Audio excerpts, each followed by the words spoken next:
அப்படிப்பட்டவர்கள் ரொம்பவும் மிக மிக சில மட்டுமே இருப்பார்கள். இந்த மேன் ஆஃப் ட்ரூ வேர்ட்ஸ் பேசுகிற வார்த்தைகள் உண்மையாக இருக்கும் என்பதை விட அவர்கள் வார்த்தைகள் அப்படியே நடக்கும்.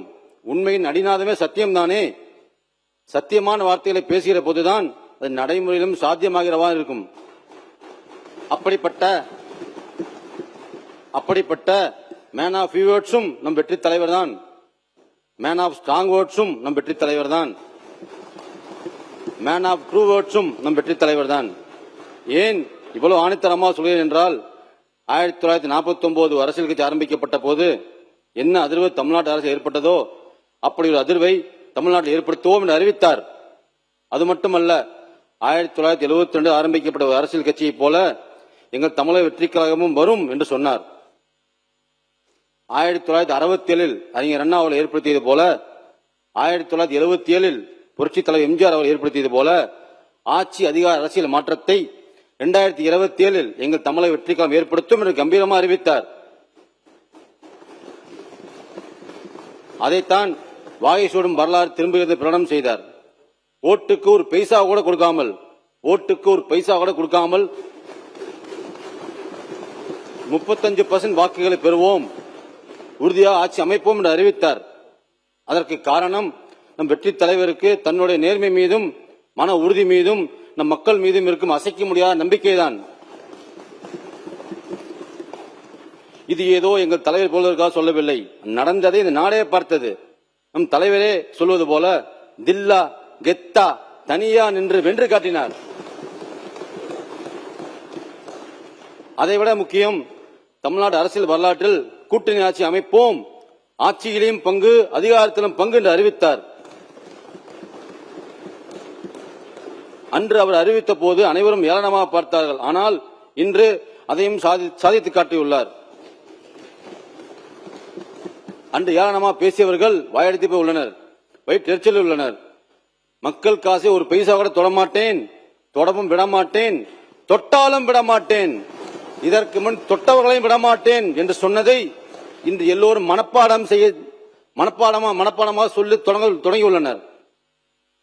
இப்படிப்பட்ட மகத்தான தலைவன், மகத்தான மனிதன், அவர் தலைமையில் அமைந்துள்ள அமைச்சரவையில் ஒரு ஏழை ஆசிரியர் மகனாக எனக்கு வாய்ப்பு கொடுத்துள்ளார். அதை எப்படி நன்றி சொல்வதே தெரியவில்லை.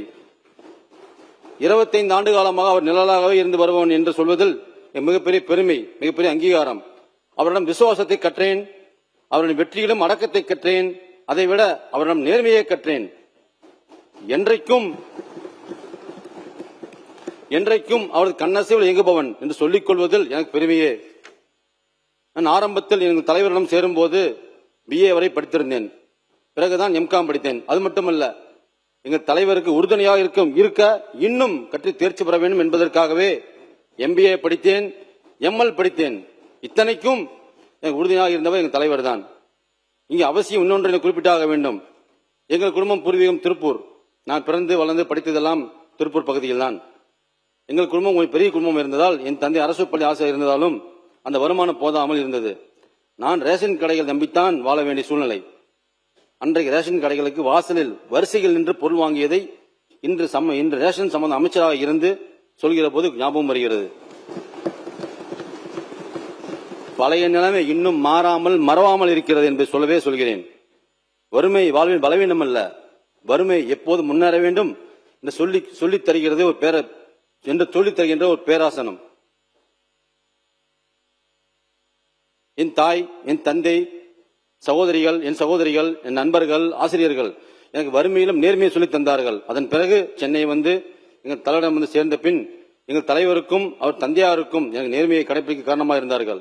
அன்று முதல் இன்று வரை என் தலைவருக்கு எப்படி நேர்மையாக விசுவாசமாக இருக்கிறேனோ அப்படியே என்னை தேர்ந்தெடுத்த மயிலாப்பூர் தொகுதி மக்களுக்கும் இருப்பேன்.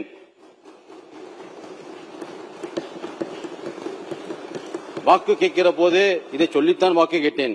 அந்த வார்த்தையை மயிலாப்பூர் மக்கள் முழுமையாக நம்பி மிகப்பெரிய வெற்றியை கொடுத்தார்கள். இந்த வெங்கட்ராமன் கிடைத்த வாக்குகள் அனைத்தும் எங்கள் வெற்றி தலைவருக்கும் விசில் சின்னத்திற்கும் கிடைத்த வாக்குகள். என் வெற்றிக்கு காரணமான என் தலைவருக்கும் மயிலாப்பூர் தொகுதி மக்களுக்கும் மயிலை தொகுதியின் தமிழக வெற்றிக்காக அனைத்து நிர்வாகிகள் மற்றும் கழகத்தின் தொண்டர்கள் அனைவருக்கும் நன்றியை தெரிவித்துக் கொண்டு எனக்கு வழங்கப்பட்ட உணவு மற்றும் உணவுத்துறையின் மானிய கோரிக்கை மீதான பதிலுரைக்கு தொடங்குகிறேன்.